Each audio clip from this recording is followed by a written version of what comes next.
reduce the chance of feedback from an ambient earpiece. These measures are in place so that we can conduct our business without interruption and to protect the health and safety of all participants, including the interpreters. Thank you for your cooperations. And for those that don't need the earpiece, again, do not plug it in. This way it won't give any feedback to the interpreters. Today's meeting is taking place in a hybrid format. I note all witnesses are appearing in person. Connection note to any members have been completed in advance of the meeting. Please wait until I recognize you by name before speaking. A reminder that all comments should be addressed through the chair.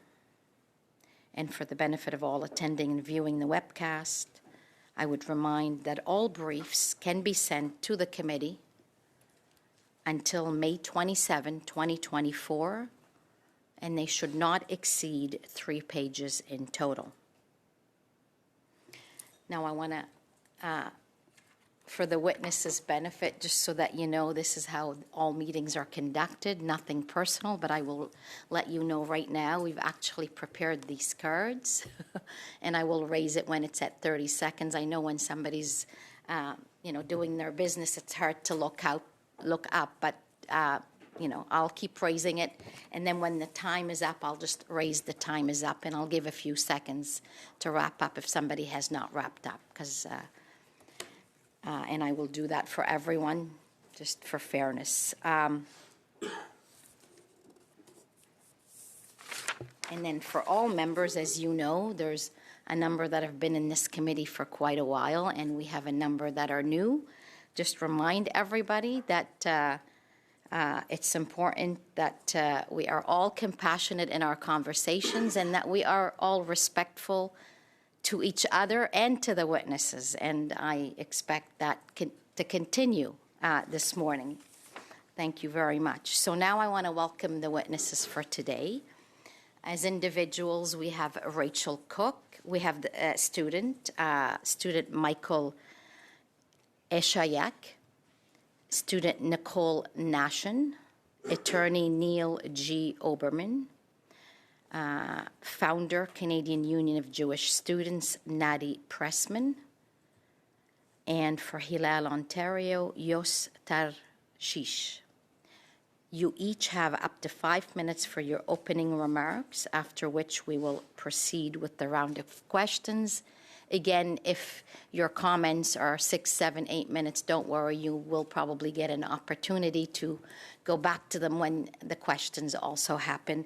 And just a reminder, I will say that now, if there's anything you wanted to bring up that you did not have an opportunity to do during the meeting, whether in your opening remarks or during questioning, please feel free to submit that to us in writing, as long as it does not exceed 3 pages. So thank you very much. So with that, we will start with 5 minutes each, and I will just call you as I have you here on the paper in front of me. We'll start with Rachel Cook, please. Thank you very much to members of the committee for using your platform to elevate our voices today. My name is Rachel Cook, and I'm a rising 2L at the University of Alberta Faculty of Law. I am Jewish. I am a Zionist, but most importantly, I am a Canadian. On December 6th of last year, I asked my law faculty's Department of Student Services if they would be willing to include a menorah in their annual holiday decoration, which included Christmas trees, Christmas garlands, and Christmas lights. The reaction to my request was initially positive. However, that evening, I received an email from a member of the administration stating that I would not be permitted to add my menorah, and furthermore, that due to my concerns, the trees would be removed as well. The administration reasoning was primarily due to the secularly festive intent. I believe there was another and more insidious goal, however. One day before I requested to add a menorah, an administrator had wandered around campus dressed up as Santa, handing out candy canes to faculty and students, including to me. I think, however, The faculty and the University of Alberta was concerned that displaying a menorah would be seen as supportive of Israel, a politically unpopular opinion on campuses throughout Canada. Someone at the U of A administration made the decision to subtract from the enjoyment of the Christmas season to avoid including Jewish symbols in that display. In my opinion, that's especially problematic given the amount of churches that have been burned throughout this country. Contrary to my administration's assertion that few, if any, people will notice the removal of the trees, their removal became international news. My story was covered by the National Post, various American channels, including Fox News, and by various European and Israeli news agencies. In addition to media requests, I had discussions with federal and provincial politicians and many concerned members of the legal community. I also heard from Jewish students throughout North America who had similar experiences on their campus and who were terrified to return to campus after their break. I sympathize with that. In the weeks leading up to me going viral, there had been a number of anti-Israel protests at the U of A, including one advertised as a rally for martyrs. The director of the U of A's Sexual Assault Center, Samantha Pearson, had been fired after making headlines for signing an open letter calling the well-documented sexual assault that occurred on October 7th unverified. Additionally, Students for Justice in Palestine was permitted to operate openly on campus, contrary to the U of A's statement saying otherwise. Specifically in the Faculty of Law, student groups had advertised in the Law Students Association weekly email that they had partnered with organizations that had been banned in Israel and other countries for support of Hamas. One of the founders of that club was selected to speak at an awards dinner, where she stated we had a lot to learn from the bravery of Palestinians. I personally had accepted a mid-semester move between sections after a criminal law professor concluded that the system kept Black, Indigenous people from color from their land, and by making a, what I believed, fair comparison of the system to a roof infested with termites. This professor is still teaching, and I would later sign an open letter stating, quote, stating that they, quote, reject the notion that is anti-Semitic, hateful, or illegitimate to contextualize the October 7th attack. 1 month after the trees were banned, an EDI feedback meeting took place at the Faculty of Law. No Jewish student nor Jewish faculty was present at that meeting.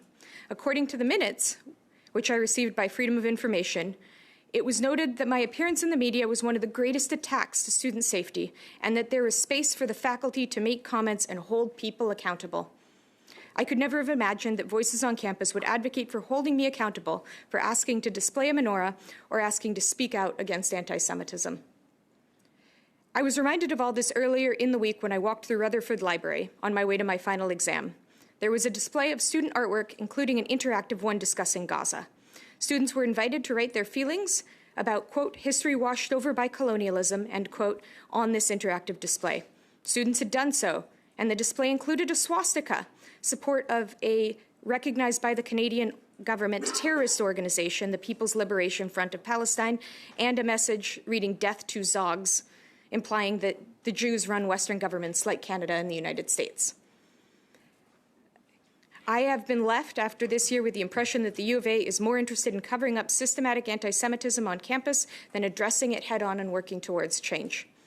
Unfortunately, speaking publicly about documented anti-Semitism has been seen as a greater risk than the behavior that I've worked to draw attention to.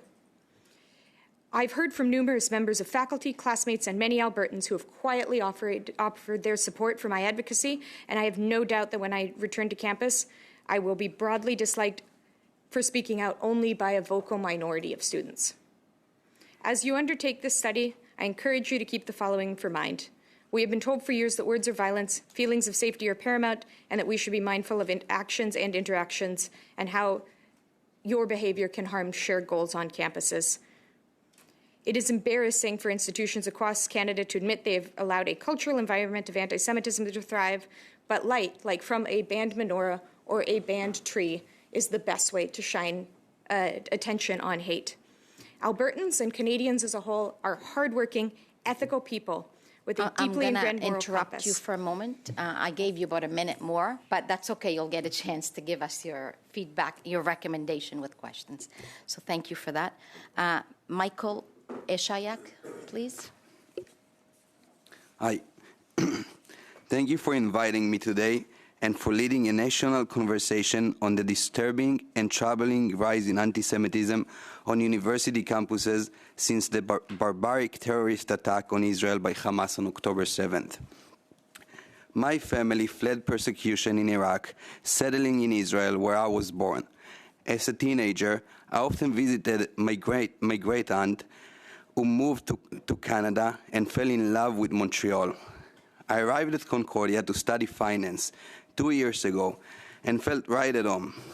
I became part of a global community comprised of students of different backgrounds and cultures, bringing unique perspectives to our studies in a respectful and open manner. It was what learning was meant to be. In this spirit, I became one of the founders of the Startup Nation with the goal of bringing Israel to our campus through business, innovation, culture, and technology. Little did we know that we would soon become leaders in the fight against anti-Semitism on campus. Let me share some milestone dates with you. On October 8th, a day after the horrible attack, ASPHR Concordia posted, and I quote, "Last night, the resistance led a heroic attack and has taken over 30 hostages." On October 25th, hundreds of students walked out of class at 1:30 p.m. and participated in an anti-Semitic sit-in in solidarity with Palestine in Concordia's main lobby while chanting, "From the river to the sea, Intifada now, and resistance is justified." These chants are threatening and a call for genocide of the Jewish people over and over again. On November 8th, 30 Jewish students made a Shabbat table with empty chairs on campus to raise awareness for the hostages crisis. As a result, about 300 pro-Hamas students and faculty harassed, threatened, and physically accosted us while yelling, "Go back to Poland," and "Kike," amongst other threats and chants. Personally, my life was threatened as I was told, "You better get off campus or you will not get to see tomorrow." On November 23rd, a second anti-Semitic walkout took place and all participants were fully masked, screaming, "There is only one solution, Intifada revolution."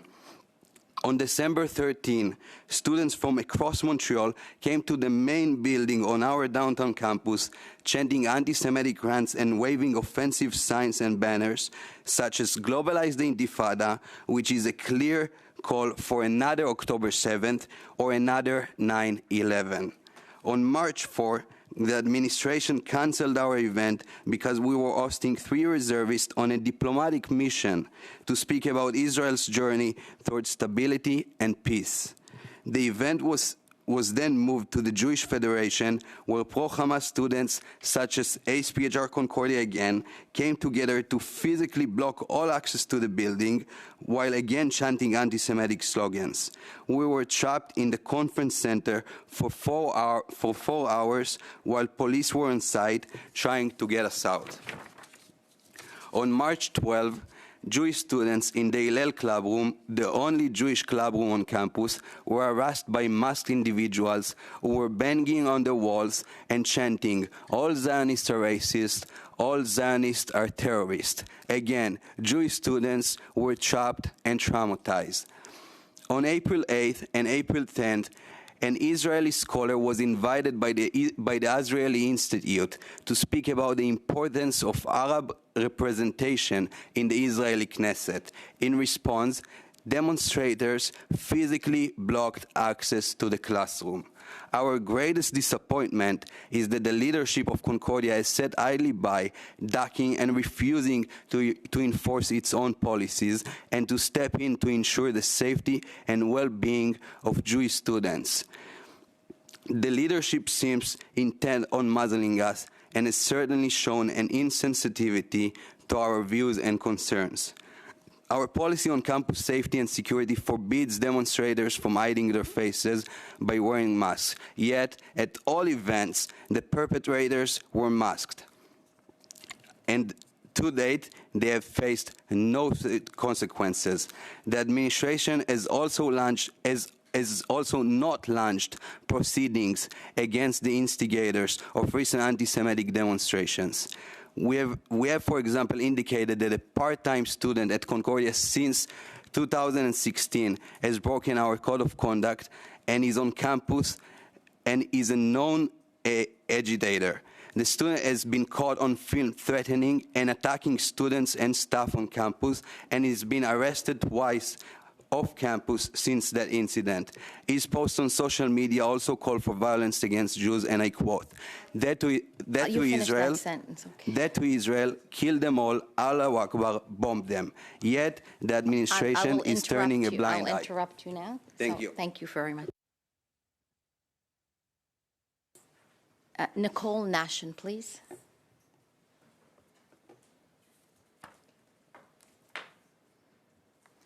Viva, viva Intifada.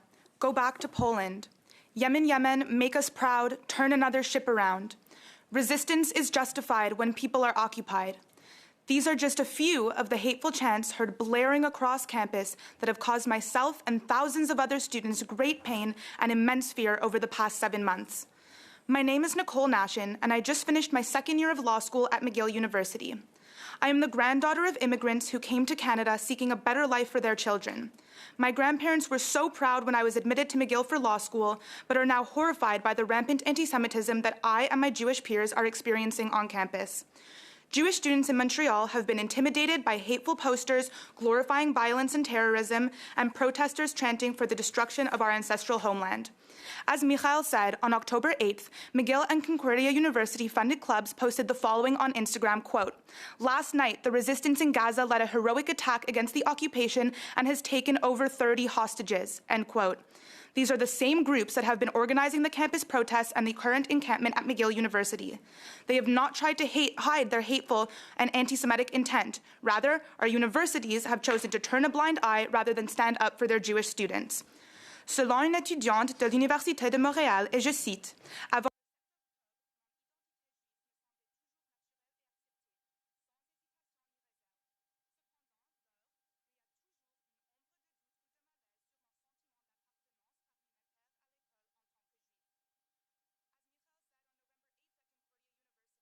Mater, where I served on the Concordia Student Union and as the president of Hillel. Jewish students were violently attacked during a tabling event to raise awareness for the hostages. They were assaulted by an anti-Semitic mob, only brought to an end by police intervention. Adam Gorin, VP Israel Affairs for Startup Nation Concordia, said, quote, "The events of November 8th fundamentally changed the way I felt on campus, making me feel unsafe and nervous to attend classes, constantly looking over my shoulder. This feeling has persisted to this day," end quote. The right to peaceful protest is a fundamental tenet of democracy, and criticizing the policies and actions of the Israeli government is not inherently anti-Semitic. Having said that, the sign on the McGill encampment facing Sherbrooke Street that reads "Agitate, escalate, shut it down" is not criticism of the Israeli government, nor is it peaceful. And the sign on the McGill encampment that reads "No Zionists Allowed" is overtly anti-Semitic. Zionism should not be controversial. It is simply the belief of Jewish self-determination in our indigenous homeland, and it does not preclude the existence of a Palestinian state too. While campus anti-Israel activists tolerate the religious aspects of Judaism, they have created a litmus test by which Jewish students are told we must denounce our affiliation to our ancestral homeland in order to be accepted. They do this by distinguishing us as Zionists. However, Judaism is more than just a religion. We are also a nation, an ethnic group, and a community. Our identity is a package deal that cannot be dismembered through Western standards. Thus, Jews as a religion have been deemed acceptable, while Zionists are demonized for refusing to conform and give up the package deal that is our identity. Nicole, slow down a little bit. The interpreters are having a bit of a hard time, so it's okay. I'll give you a few extra seconds to slow down a little bit, because campus protesters have simply replaced the word Jew with Zionist in order to make our exclusion and intimidation more palatable. Would a sign on McGill campus reading "No Jews Allowed" ever be tolerated? It is therefore essential that the Government of Canada recognize that the intimidation of Zionists is effectively the intimidation of Jews. Yes, there are some Jews who are not Zionists, and they are entitled to their own opinions. However, as Prime Minister Trudeau stated himself on Yom HaShoah, the vast majority of Jews are Zionists. It is an integral part of our identity, and it needs to be legally recognized as such, so that our peers cannot continue to use this label to exclude us from the universities that we deserve to be full members of. Unfortunately, our universities are currently failing to protect us. According to Elia Nissan and Julia Langleben, co-presidents of Startup Nation McGill, quote, "Despite McGill's commitment to inclusion and zero tolerance for hate on campus, they have completely failed to uphold the promises they've made to the McGill community," end quote. We did not get to this point overnight. The consistent failure of our universities to take action against the hate taking place on our campuses has emboldened anti-Israel activists to become more radical. Our universities must take a stand, and where they fail to adequately protect their Jewish students, they must be held accountable. Despite the intimidation of Jewish students on campus, we have consistently embodied the resilient flame of our ancestors who refused to give up their Judaism to be accepted in the diaspora. With us, we have the strength of every generation of Jews who chose to stand up against anti-Semitism and who persevered, and I'm confident that we will too. You're under 5 minutes. That's law students. I was there. I get it. Thank you very much. Neil Oberman, please. Hi, my name is Neil Oberman. I'm an attorney at Spiegel Sober in Montreal. I did prepare a speech, but after listening to these students, all of you should understand why this is so important. I, as a frontline attorney, have had the unfortunate pleasure, and I will tell you this unpleasure, to have had to gone to court to take out actions in order to protect these people who are here today. There is a message. Canadian values, les valeurs québécois sont sous attaque. Il y a un problème sérieux au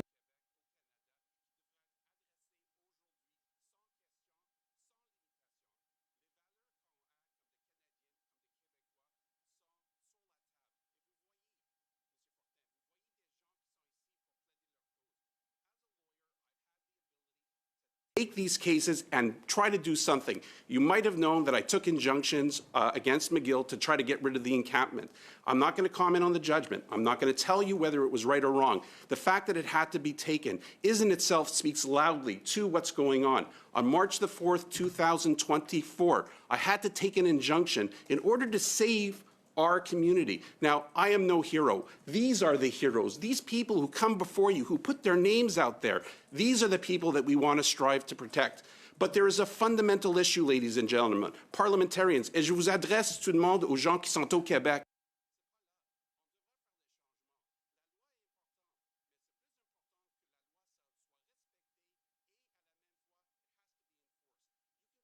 The laws you want, and I'm sure you want to talk about that, and we're going to get into that. But if people don't respect the laws on the books currently, there is no value. Anti-Semitism is a sickness.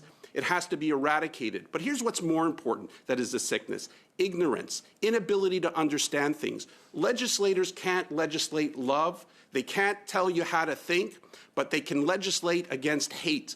And it's your jobs here today to legislate against hate.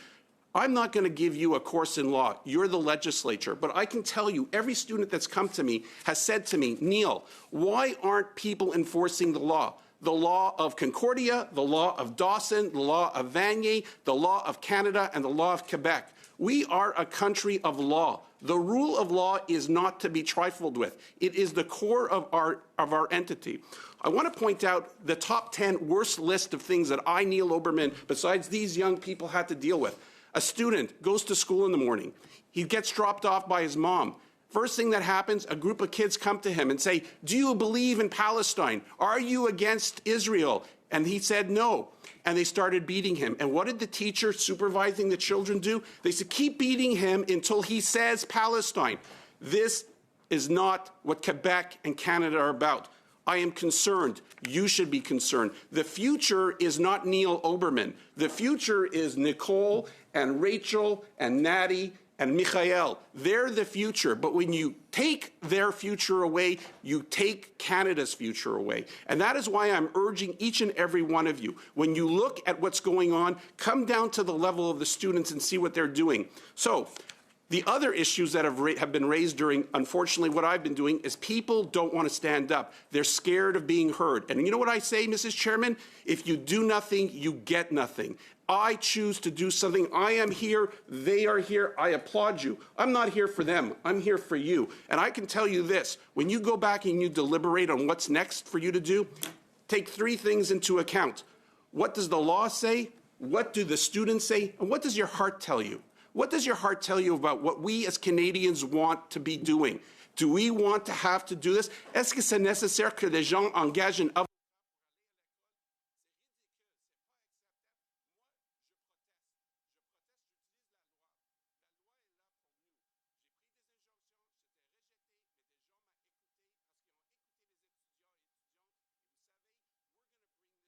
Because this association of students and your committee has the power. But there is no power by being quiet. So I'm going to stay within my time. I'm going to show you what the future is, ladies and gentlemen. It's a blank page. You have the opportunity, along with these people, to create a future for all of us that will be written not in blood, not in hate, but in love, that you can't legislate, but with respect. And you must understand that if we don't act now, we will not be able to stop the tide of anti-Semitism. It's an illness, and it's for this Parliament and our government to stop talking and start doing. Et moi, je suis ici jusqu'à la fin pour...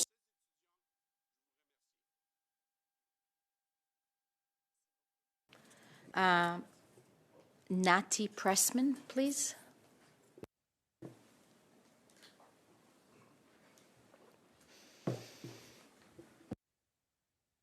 Thank you, Chair, and thank you to the committee for this critical study on anti-Semitism. My name is Natty Pressman. I'm a first-generation Canadian Jew in my third year at Queen's University. I'm the first person in my family to be born in a country where I'm given the same rights as other citizens, despite the fact that I am Jewish. I've always been grateful for the opportunities and peace that Canada has given me and my family. However, that peace has been blemished by anti-Semitism. Although anti-Semitism has always been present in Canada, including at universities, and Jews have also consistently represented the community most frequently victimized by hate crimes, I've seen the situation get exponentially worse since October 7th. As Vice President of the World Union of Jewish Students, I observed a void in Canada, the absence of a national democratic organization for Jewish students. CUJS, the Canadian Union of Jewish Students, was established to fill this gap by creating a platform for Jewish students across Canada to elect representatives who can advocate for our interests and address our concerns with university administrators, governmental bodies, and Jewish and non-Jewish organizations. This need has never been greater. On October 7th, our Instagram feeds exploded with videos of Hamas's murderous assault on Israeli civilians. Our Jewish peers were horrified. They shared videos of Naama Levy forced into a jeep by a Hamas gunman, with blood staining the crotch of her sweatpants. Many non-Jewish students, instead, shared posts which celebrated the killings and purported to justify Hamas's barbarity as resistance in decolonization. A student at Queen's University wrote in a blog that it was a glorious day. That same student was given an award for equity. I remind the committee that these incidents of violence and outright incidents of hate speech were taking place before Israel had even responded to Hamas's murderous assault. Our universities should be places of learning, critical thinking, and respectful dialogue. Instead, they have become home to unsanctioned protests featuring anti-Semitic rhetoric.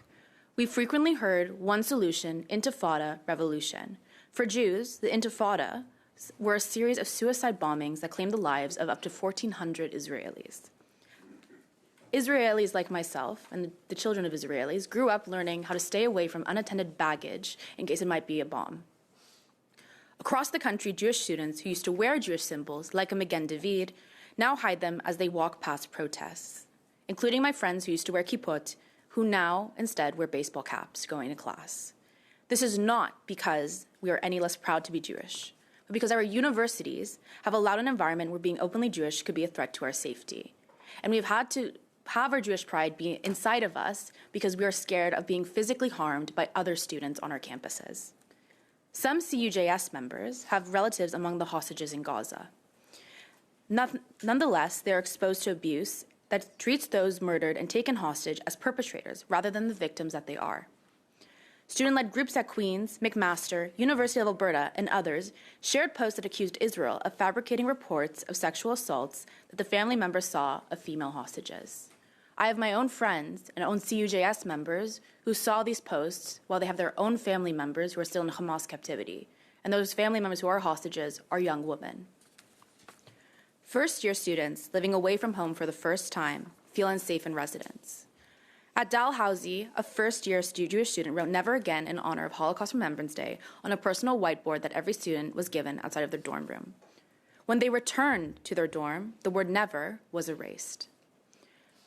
At Queens, first-year students have had over 5 mezuzot torn down in the Leggett residence building. This is just one singular building and repeated hate crimes that Jewish students have had to face.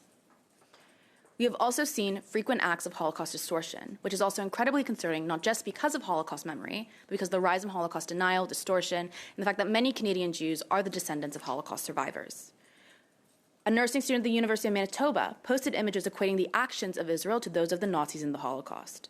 The Student for Justice in Palestine group at the University in Regina held posters saying one Holocaust does not equal another. Similar signage has been seen at many other rallies in Calgary, Vancouver, Montreal, Toronto, Saskatoon, and Halifax. All of these incidents result from the normalization of anti-Semitic rhetoric through inaction by university administrators, who fail to use even their own policies and their own code of conduct to act against anti-Semitism on their own campuses. Administrators are entitled to act when students or faculty create a poisoned campus environment, but we have seen little to no action taken. The increase in anti-Semitism is deeply troubling. Jewish students experience fear and anxiety. We as a society need to support them. We as Canadians need to support them, as Canadian values demand no less. With over 300 members from over 20 university campuses, CUJS will play its part in providing such support for Jewish students who face anti-Semitism on campus and beyond. But now it's your turn to uplift our voices so that all Jewish students in Canada will be able to feel safe in their places of learning. Thank you. Thank you very much. Now, Yos Tarshish, and apologies if I'm pronouncing any of the names incorrectly. It's actually perfect. Merci. Honourable Chair and members of the committees, I appreciate your commitment to addressing the significant and growing challenge of hatred in our society, in particular the escalating rise in Jew hatred that we're experiencing on campuses. I'm here to speak up on behalf of thousands of students across this country, thousands of Jewish students.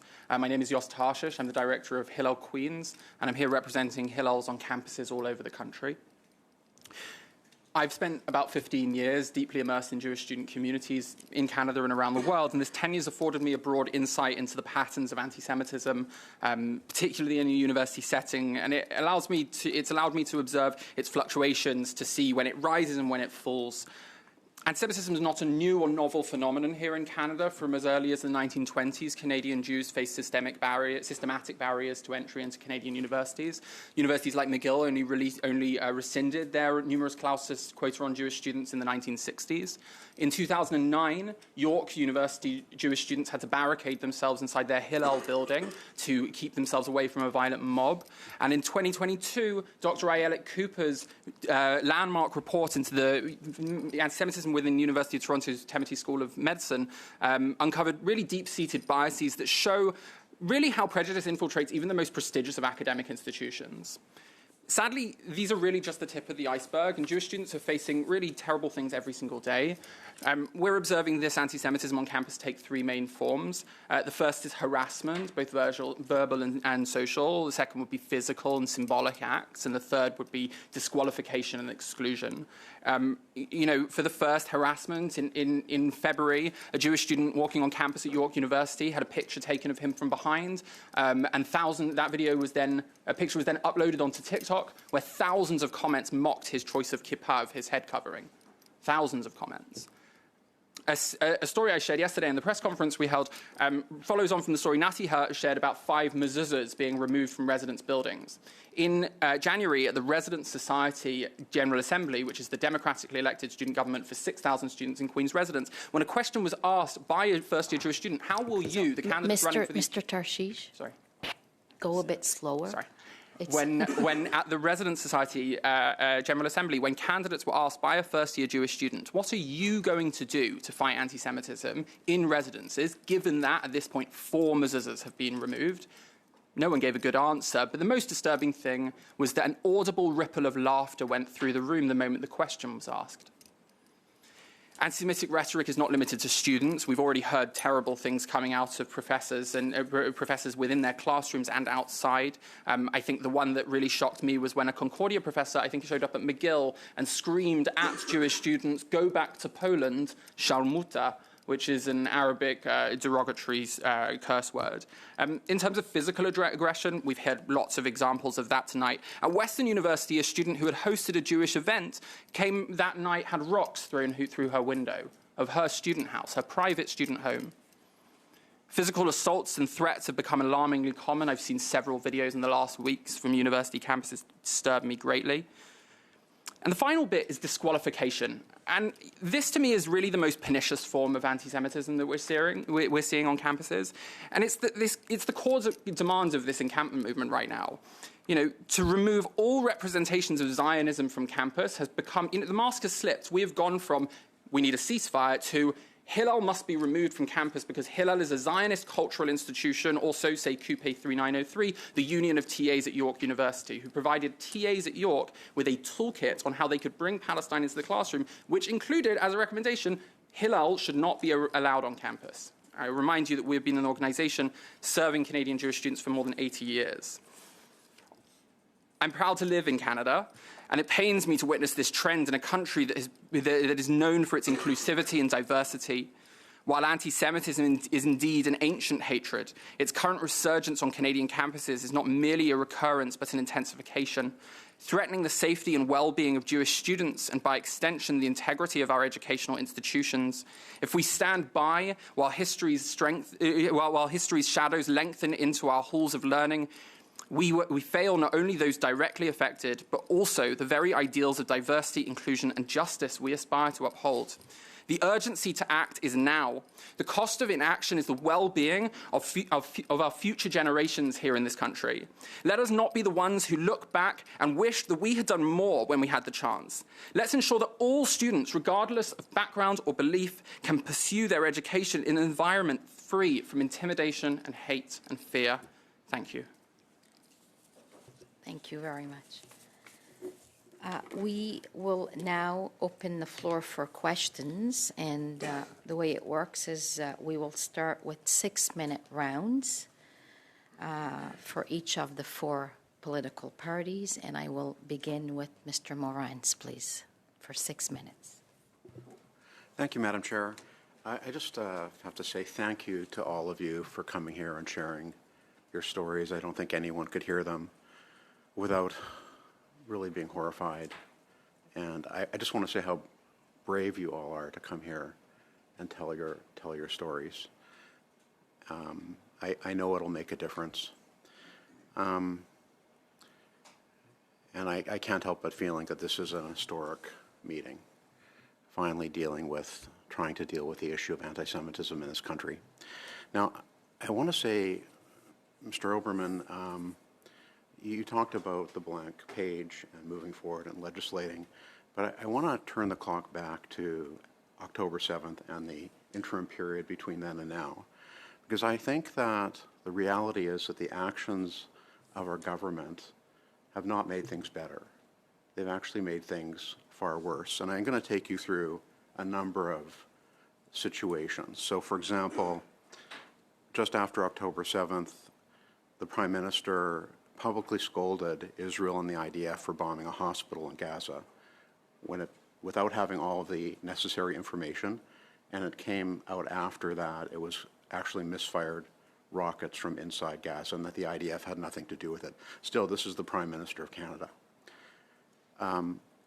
He directed his ambassador in the UN to vote for a blatantly anti-Israel ceasefire motion at the UN, siding with the anti-Israel UN mob. He rewarded Hamas by blocking arms sales to Israel after Hamas brutally murdered 1,200 civilians and took hostage over 200 more. Worse, he failed to remove the arms ban even after Iran launched a direct attack on Israel's territory with hundreds of missiles and drones. He rewarded Hamas by reinstating funding to UNRWA, even though UNRWA employees participated in the October 7th attacks. he failed to unequivocally condemn the frivolous genocide convention claim launched by South Africa and the IJC. And I think the worst thing of all of this is, because I was president in the House for it, is that he voted with his caucus, except present company accepted, for a motion in Parliament that actually punished our democratic ally Israel and rewarded the terrorists of Hamas. And worse than all of that, at the end of that vote, almost every liberal, present company accepted, stood up and gave themselves a standing ovation with the NDP in the House of Commons because they were proud of the fact that they passed this motion. So I want to ask you, Mr. Oberman, would you agree that the actions, not just the inaction, but the actions of this Liberal government since October 7th has fanned the flames of anti-Semitism in Canada and exacerbated the problem on university campuses? That is a great question, but you forgot one important thing, Mr. Morantz. When our Prime Minister invites into the House of Commons a place of democracy and justice, a former member of the Nazi Ukrainian party, you might want to not send that type of message to the people of Canada. I'm no politician, sir. I'm a simple lawyer trying to do a difficult job. I'm a collections lawyer by trade, but my community came to me on March the 4th and said, Neil, collect back our dignity. And what I'm going to do is I'm going to collect back the dignity of our people. What I can tell you is people take a cue from their leaders, as they should. C'est très important de regarder qui est en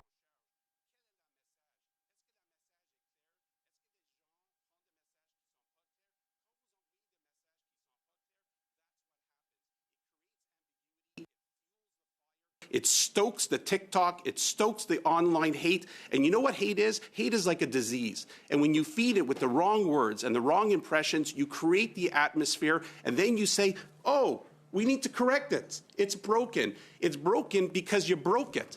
So you now want to fix something that you broke? Great, but look at these poor students. Their entire university career is going to be marred by threats, by violence. What does that leave us in the future? It leaves us with a blank page. But, sir, I agree with you. Government must be more responsible because responsibility starts in your house. Clean up your house, and people will follow suit. Thank you. Just want to, same question to Ms. Cook. Do you think that, given what I've outlined, that government has made the problem worse? I think that the EDI system has made the problem worse. Like I stated, the Equity, Diversity, and Inclusion meeting did not include Jewish people when they were discussing what to do about a Jewish person creating anti-Semitism on campus. I think it can start at the top, but it also starts in institutions and massively funding EDI programming that, quite literally, when I asked, who decides who's in these EDI meetings? Is it a percentage of population? Their response was, well, it's the groups that deserve equity and deserve inclusion. Well, who decides that? I agree 100%. Mr. Ashak, do you agree with my assessment? Yes, I agree. Thank you. Ms. Pressman? I would just like to say that the average Canadian who are on our campuses who are spewing hatred against Jews aren't necessarily supportive of the actions that the government have taken because they think they're not enough. The persons who are calling for an intifada until revolution still think our government is too pro-Israel. So I think that while we're talking about particular policy, I also want to keep in mind that that's really the reality on our campuses, and I think that we need to work towards talking about how we can actually deal with anti-Semitism on our campus. Regarding EDI, I think that what we should do is try to incorporate more Jews into EDI, because I think we deserve to be in those spaces rather than get rid of them as a whole. Thank If I you. have 1 second Time's left, up, Ms. Mr. Nasham, Morantz. do you agree? Mr. Morantz, time's up. I will now go to Mr. Housefather, please, for 6 minutes. Thank you very much. Oh. Is my mic on, Madam Chair? Is your mic on? Okay, perfect. Thank you very much for being here. I asked for this study to happen. I moved this motion for this study because I believe the vast majority of Canadians are good and care very much about our Jewish communities, and they don't understand what's happening on campus. And I was very much hoping for a nonpartisan study that would allow the voices of Jewish students to come forward. That was what these meetings were meant to do, and that's what I intend to use my time on my questions to ask for. I want to hear about your experiences. So, Ms. Nashin, when you see a sign at your campus at the encampment that McGill has declared on multiple occasions is in violation of McGill's code of conduct. No Zionists allowed. Do you feel welcome at McGill? My grandfather was born in a refugee camp outside of Yemen in the British Protectorate of Aden because Jews were being persecuted. And my grandmother was born in Morocco when Jews were being persecuted. And Israel was the only country that took them in. So I would not be alive today if it was not for the state of Israel. So when I see a sign on my campus saying no Zionists allowed, that means no Jews allowed. That is terrifying. Ms. Pressman, when you hear the words "from the river to the sea" that are being chanted on campus, what does that mean to you? To me, it means the annihilation of the state of Israel and a complete denial of historical fact about Jews belonging to the state of Israel. And for me, a lot of people who are saying it are the same people who often engage in other violent chants, such as Intifada until revolution. That's how it feels to me. And so Israel has always been my homeland, and it's the homeland of my family. It's the place that my grandfather faced intimidation for by the KGB because he was a proud Zionist, because he wanted to move to Israel. And those sayings deny what Israel's done for my family and what Israel's done for other Jews, including those in this room. Ms. Cook, when you hear globalize Intifada, there's only one solution, Intifada revolution, what does it mean to you when you walk onto University of Alberta campus? For the first time in my life, it makes me question if I belong in this country. Mr. Eshayak, when you walk by the McGill illegal encampment and you get told to go back to Iraq, or other people are told to go back to Poland, what does that make you feel that people are saying? I want to say about the encampment at McGill. I went there once or twice to see what's going on there, and I stood far away, and like you said, a bunch of people came to me, a bunch of jihadists came to me and said, go back to Europe, go back to Europe. I said, but my family is from Iraq. So they said, so go back to Iraq. Unfortunately, I can't go back to Iraq. That's pretty much every Jew has been expelled from Iraq. Iran, from almost every Arab country. Also, when I came back home, I found out that they made a video against me, a 3-minute video just about me. I just want to know how you felt. So does it make you feel excluded? I felt threatened and excluded. Thank you. Ms. Nashin, when you were at McGill and you see McGill professors going to the illegal encampment and supporting the people doing the encampment, how does that make you feel if you have to go to a class being taught by that professor? I took public international law last semester, and my professor signed a letter that said, we reject the notion that it's anti-Semitic to contextualize the October 7th attacks. On October 7th, my aunt and uncle hid in their home on Kfar Aza for 30 hours as Hamas terrorists massacred their village. 10% of their village was massacred. Their house does not exist anymore. It is rubble. And they hid in their safe room for 30 hours, and we had no contact with them. We didn't know if they were alive, and we didn't know if they were hostages, and there is no context for that. But I had to go back to that class for the rest of the semester. And when you went to complain to the administration at McGill, did they treat you with any respect and dignity in terms of this complaint, or did they basically disregard your comments? Each office that I went to told me that it was a different office's jurisdiction. I spent about 2 weeks going from the Dean of Students' office to the Accessibility office, who sent me back to the Dean of Students' office, who sent me back to the Accessibility's office, and they just were not able to fix my issue, and I was forced to go back to a class that I felt unsafe in because nobody could help me. Ms. Cook, when you asked for a menorah, which seems to be a very simple request to display a menorah, the Jewish symbol of hope at Hanukkah, and instead, the university took down the Christmas trees. Did people around you blame the Jew for having deprived them of Christmas? They did until I went to the media. And then I think my story got out there. But it shows they're willing to subject Jewish students to anti-Semitism and hurt Christian students at the same time to make sure that they don't look like they're supporting Jewish students or Israel. Ms. Pressman, you're the founder of a national organization. Do the interactions with Jewish students and administrators when they have issues like this, based on the story that Ms. Nashon and Ms. Cook told, seem familiar to you in terms of what your membership is dealing with when they complain to administrations? We've had students who have had the same situation where they're just told that it's another person's jurisdiction, and these are things that last for months. And then by the time when they're told to go meet with the right person, it's apparently too late to deal with that incident. It's very similar to what we're hearing across campuses across the country, where Jewish students feel unsafe, and when they actually try to use university support and try to use university staff to support them, they're not helped at all, and they're put in the wrong direction multiple times. Mr. Tarshish, based on your experience Mr. of Jewish students... Housefather, that's 6 minutes. Am I done? I'm done. Yes, thank you. Monsieur Fortin, s'il vous plaît. 6 Merci, minutes. Madame.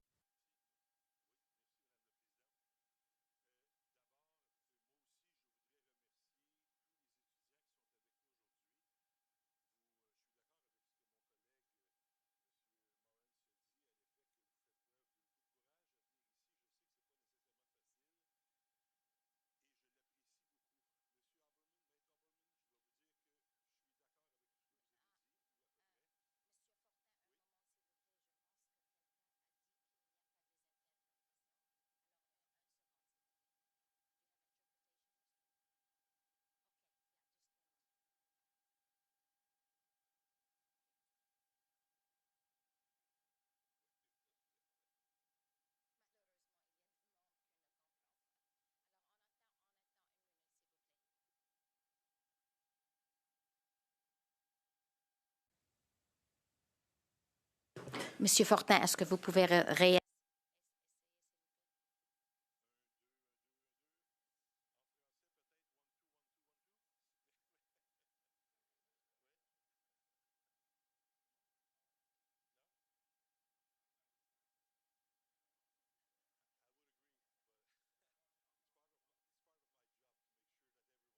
That in French or in English? Let me suspend for a minute, please. Oui. So, suspended.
Mr. Fortin, we're back. Total reboot on the technology, and we can get going now. So go ahead. You have a full 6 minutes. Thank you very much, Madam Chair. With your permission, I'd like to first of all thank all the students that are with us today. I agree with what Mr. Lauren had said earlier, that this requires courage to come and present before a House of Commons committee to share situations which are unacceptable, quite traumatizing. Is the interpretation still not working? 1, 2, 3? Yes, no? Off the air again.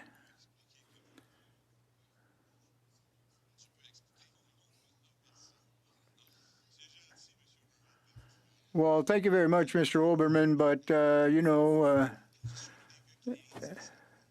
the interpreter's there for a reason. The clerk, apparently it's coming through to the clerk's headset, so perhaps it's... Once again, from the top, Mr. Fortin. Well, Ms. Cook apparently is not getting the interpretation. Perhaps a little technical assistance in setting up her listening station?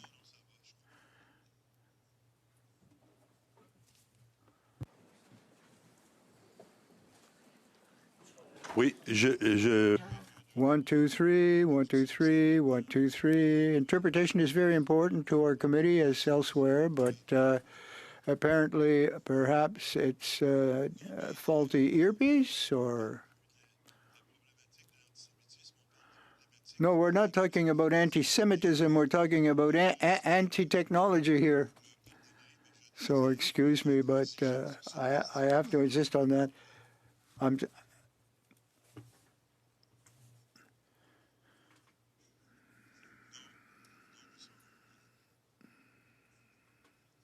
No apologies, please. It's not your fault.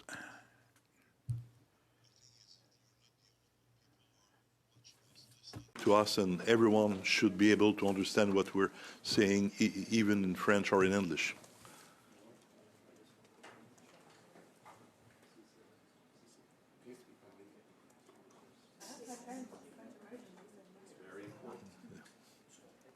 Oui. Donc, je disais que le bilinguisme... All right, so I was saying bilingualism is very important in the House of Commons. It's coming through now? Excellent.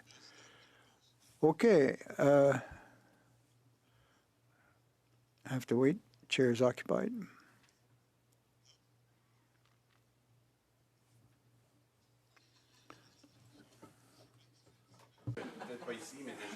Sur la télévision, ça marche bien. Ah ouais? Ouais.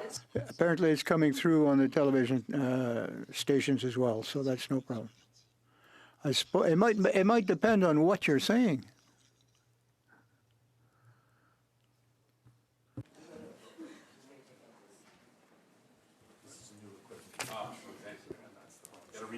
Is it working? Monsieur Fortin, est-ce que vous pouvez... Oui. Okay, Mr. Fortin. I'll start again. I'm in French. Bilingualism is important in the House of Commons, and we are all very pleased that we can express ourselves in either English and French and be understood. Do I need to keep rattling on? No? Well, I can sing if you would like.